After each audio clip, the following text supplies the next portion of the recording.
second night on our drive to Spain with the van and the trailer. It's about 4 to 5 hours away from Barcelona, but we were just kind of hanging out here and getting all set up with two tents and a little campfire, and we were just about to get the fire started when this French guy came up.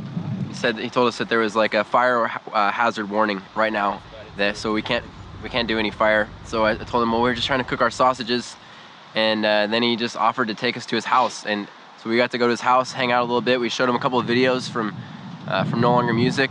That is your tent is here, and where you cook your sausage.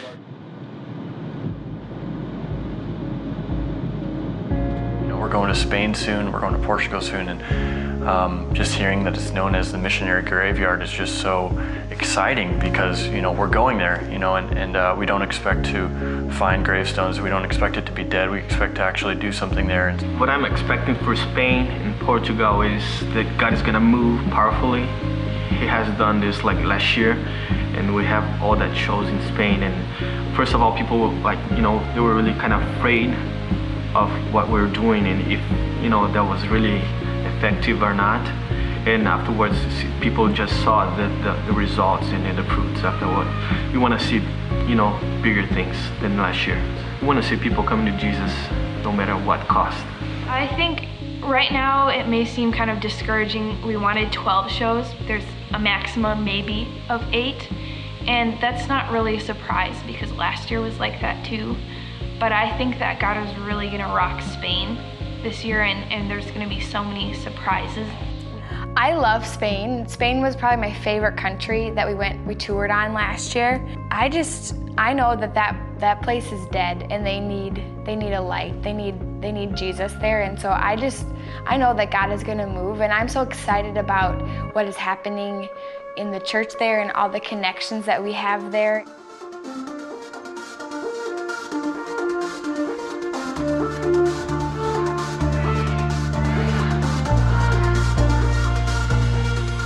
Muchas gracias por vuestra visita, por venir a evangelizar aquí a esta ciudad, y esperamos que muchas personas vengan a escuchar el Evangelio.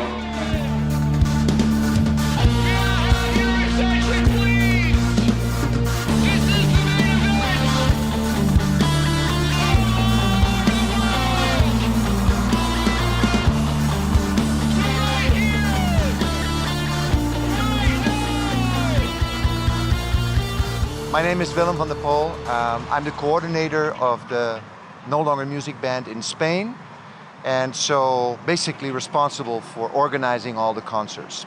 We saw many shows fall through. In the end, we've done 8 venues, but just to give you an idea, we had 30 doors closed. That seemed pretty feasible.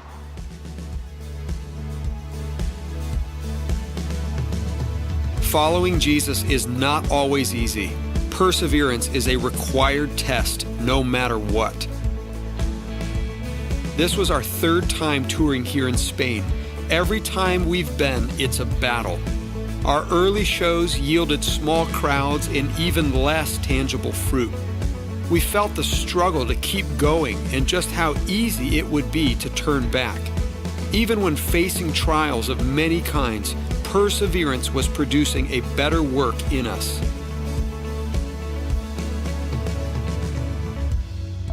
So we've been getting our tour worked on for months now, and really just a week ago, a couple of our dates fell through. And so one of our local contacts here, his name is Jonathan, got all the permissions in, got everything that he needed.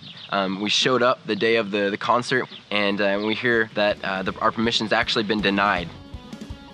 We began seeking God together as a team that He would move in power. Only a few hours later, our permissions to perform in the city had been granted back to us.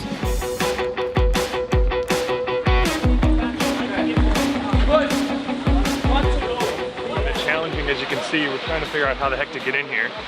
But Kerrison's like MacGyver, kind of a bowl cut, So he'll figure it out, and I'm ready to rock, man. I think this is great. Like they say, this is probably the greatest spot in this city to play. They're advertising all day in the high schools, and I don't know, I just feel like it's going to be a great show, and we'll get through this and we'll be ready to rock.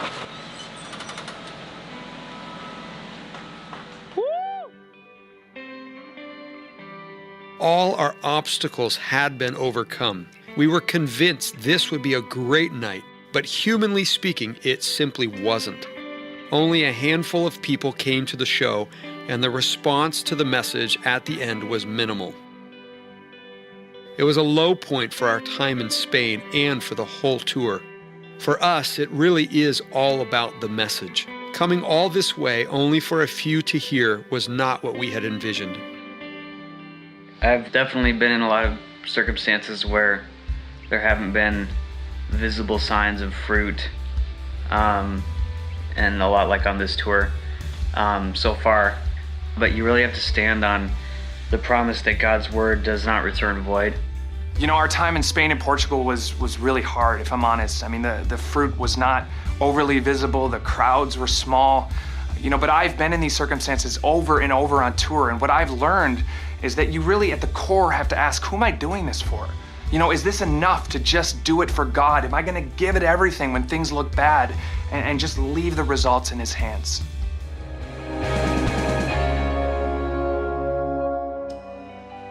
Halfway through our tour of Spain, we played a few shows in Portugal.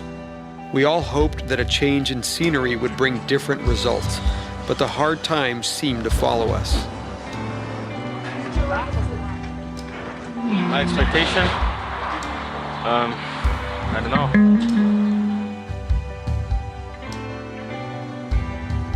But it's cold, not a lot of people here. Voice hurts and I'm in a van. But the good news is I have my leather pants on with patches. So I'm feeling pretty good about that. Kind of expecting nobody to be here. And I'm like, okay, what's this gonna be like? Be a test? I think we cracked the double digits, crowd participation. And we're gonna give it everything we got. I got nothing. We want people, we need people to come.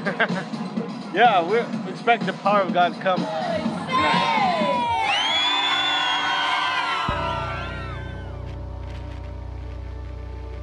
With team morale already being at an all-time low, our next show marked the lowest point on the tour. Despite being the middle of summer, temperatures plummeted to freezing and less than 50 people gathered to watch us. We played with as much enthusiasm as we could muster, but it was impossible to stop the thoughts of, why are we even here?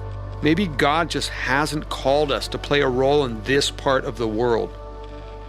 This time would prove a huge character test.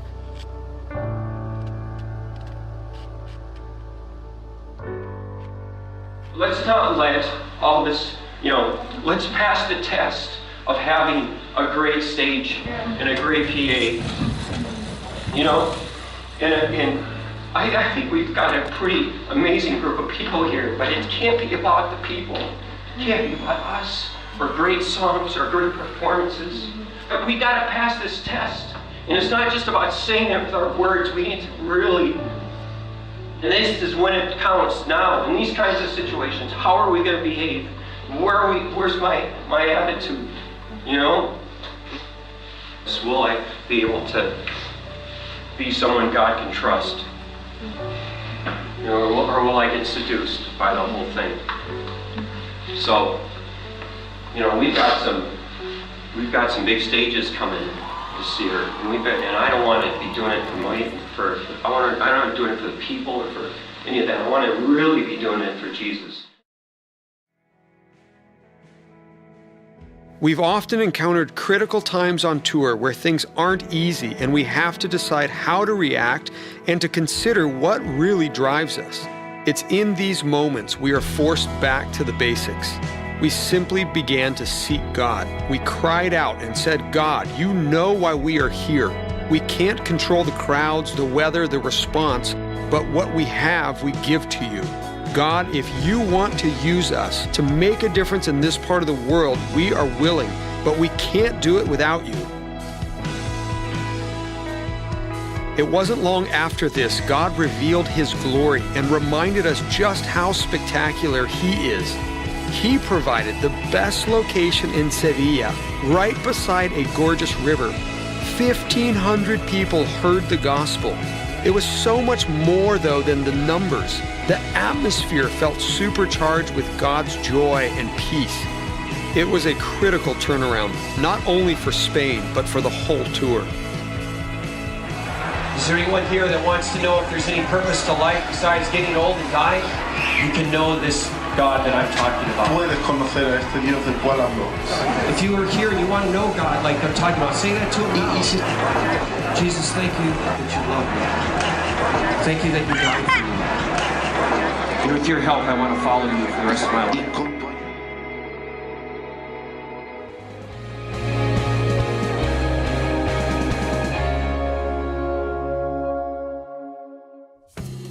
When it's a normal morning, I'm not very... It's a normal morning, I'm not really a normal... Take 3! No, it's a normal morning, I'm not really a morning person. But when it's a really early morning, I can kind of truck it through. And it's a really early morning right now. So we went to bed around 1 a.m. And we're doing 2 shows in a prison today. So if you count it up, the 2 shows today that we're doing at 11 o'clock and 5 o'clock, and then the one that we did last night around 9 o'clock last night, that's 3 shows in 24 hours. Personal record and I think a tour record. You know, I've been able to have the privilege of playing in a lot of prisons, and God always moves in such power. You just get a sense for God's broken heart for these men and these women who are clearly, you know, in a really broken place. And so they were very engaged, they were very open, and it was an overwhelming response, really it was. So we're really, to be honest, quite humbled by how God would use us in such a powerful way.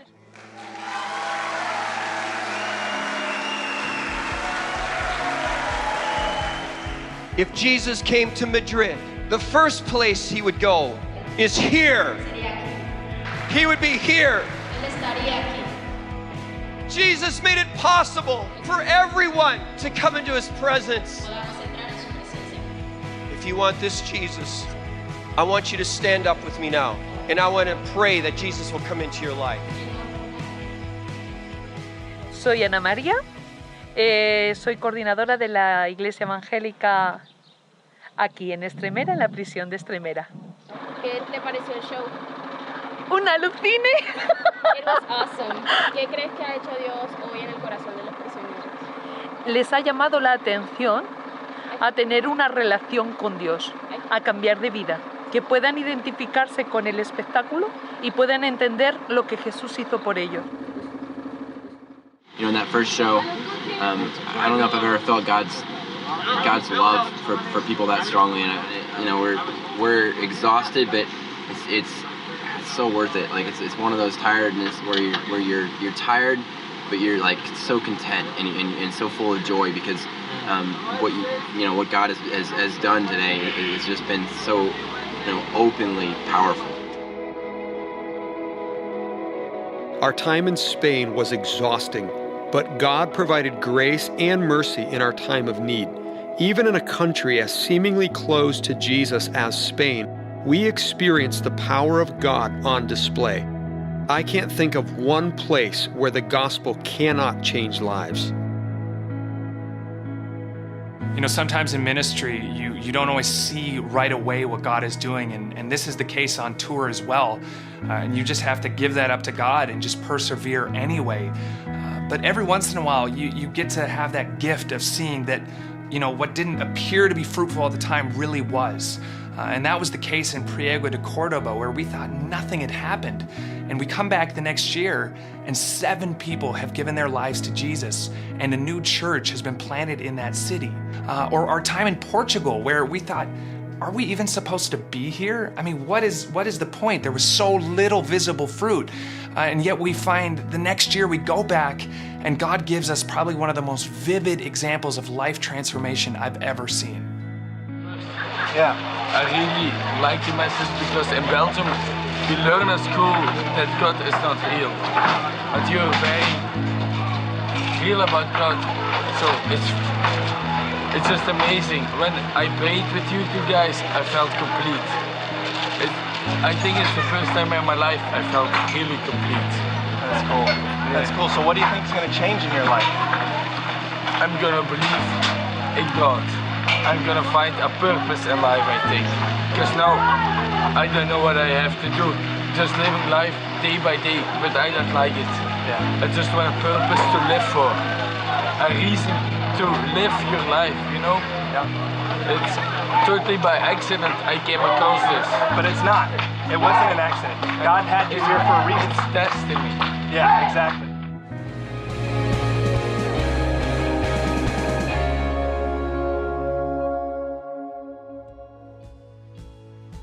After Spain, we drove toward Albania in southeastern Europe. It required 3 days for our convoy of vans and heavy vehicles to navigate 1,800 kilometers of windy, narrow roads. We got to the border like 2 a.m.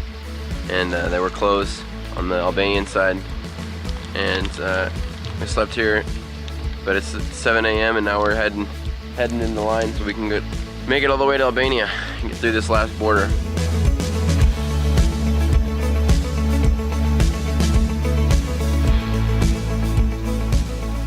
Well, the journey was actually pretty good, except for that we waited way too long on the borders. Luke did a nice job on the last border here because they had a problem with their internet, so they couldn't process our carnet.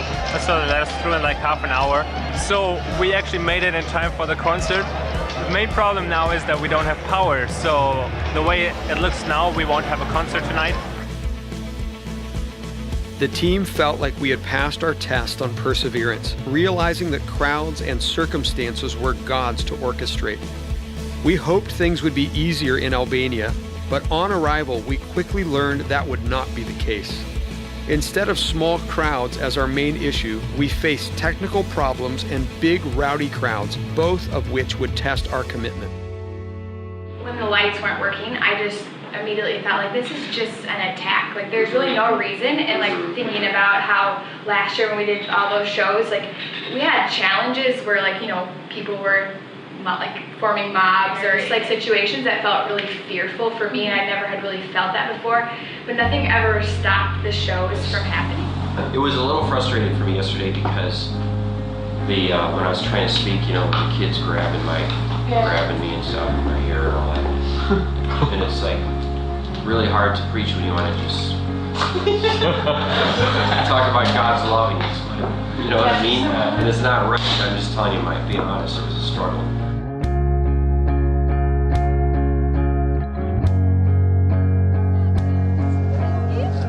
This is our 5th show in 5 nights here in Albania. We are in Tirana, which is the capital.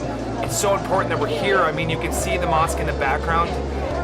This country really is at a crossroads which way it's going to go. I mean, Islam is strong here and is trying to hold on to people, but at the same time, the gospel is moving.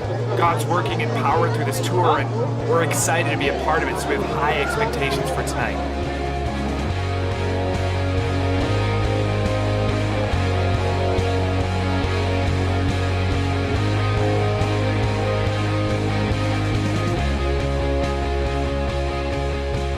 You and I were made by a passionate God. It's a Father who loves us, knows us, cries for us. But because of the pollution in the world and in my own life, I've lost contact with this good Father. And that's why Jesus came to the earth, to make it possible for us to know God again.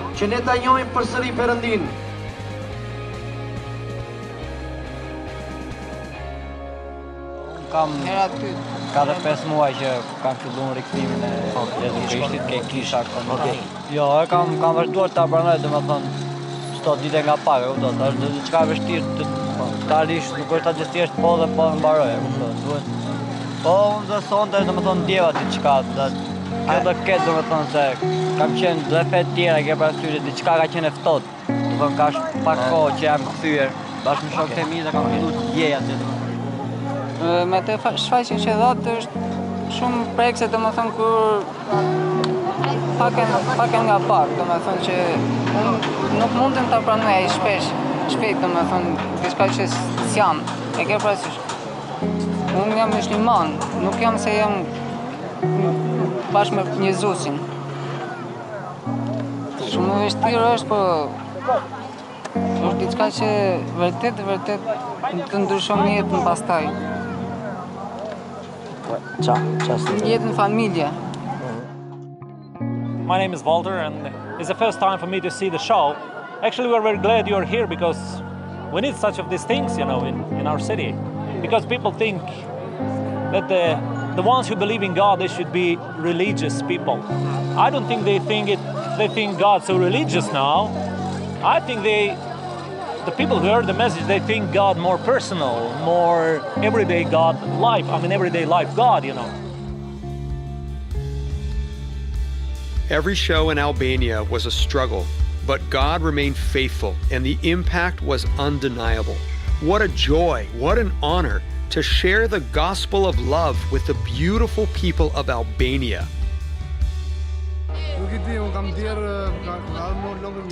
When NLM was in Berat last year, I heard the music and the message, and I felt a fire inside of me. At that time, I was not a good person. I was a bad person. When the show finished, I was thinking, sign my name or not? Something inside me said, sign your name. So I wrote down my name and number, and a week later my pastor called me. Since that day, I've never been separated from God and my church, because on that day, a new life started in me. I was born again. I think on this tour, some of the hardest times for the team have been in Spain and Albania. Now, I've been doing this ministry for 30 years, and it's not always been easy. Sometimes we've done concerts where people have spit on us. Sometimes we've been playing alone in the cold and the rain. And I've seen that part of success in ministry comes by just not quitting. I think real ministry involves blood, sweat, and tears. Jesus said in John 16:33 that in this world you will have trouble, but be courageous, I have overcome the world. And if we are going to really make an impact in this world, we need to surrender, we need to give everything and understand that it's going to cost.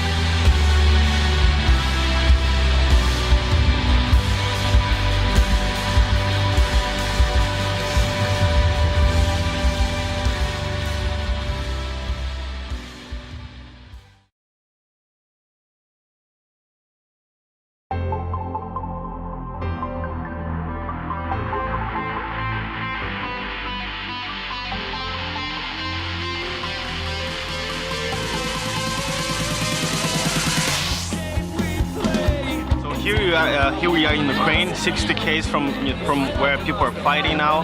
And last night we were just kind of, it was a kind of weird vibe. We were kind of, not afraid, but also we were not very comfortable. So we felt that we had to pray. And during the whole night, two of us, we were praying hour by hour.